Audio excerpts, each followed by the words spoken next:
É cedo aínda para facer balance, pero nestas dúas primeiras xornadas de traballo os mariscadores investiron prácticamente toda a mañá en apañar o tope de 10 kilos de ameixa babosa. Bueno, de momento está indo bastante ben, pero as perspectivas non son moi boas, A ameixa da parcela ainda hai algunha, pero da que vale realmente, pois non hai, moi pouco. Eu creo que moito marisco non hai. Igual un pouquinho máis que o ano pasado, din que hai, pero eu, a verdad, onde estou traballando hai menos que o ano pasado. Onde eu estou traballando, sí, o ano pasado costaban menos que este. Aquí onde estamos traballando é unha zona pequena, non sei o resto das zonas.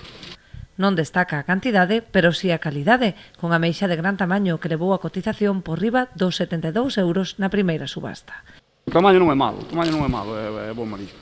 De momento, polo menos por aquí, nesta zona, onde estuvemos traballando o ano pasado nesta zona, era un pouquinho máis recortado.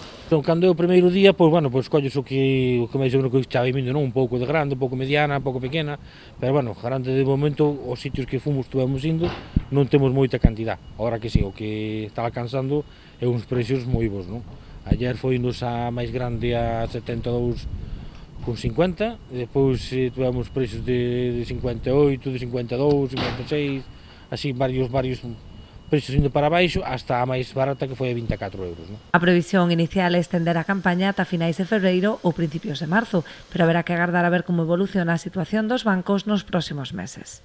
O normal é que fora hasta final de febreiro ou primeiros de marzo, pero xa te digo, como agora marisco non hai moito, non estamos tendo moito, ainda que este ano parece que non mostreos que se leu un pouquiño, pero un pouquiño máis que o ano pasado, pero vamos a ir mirando e intentando, da forma que fixemos este ano, como outros anos tamén, abrir todos os bancos para que a xente se reparta e sempre vai quedando algún marisco siniscado por aí, e iremos, despois, según vai fallando marisco, limpando e intentando sementar se conseguimos un pouco de cría.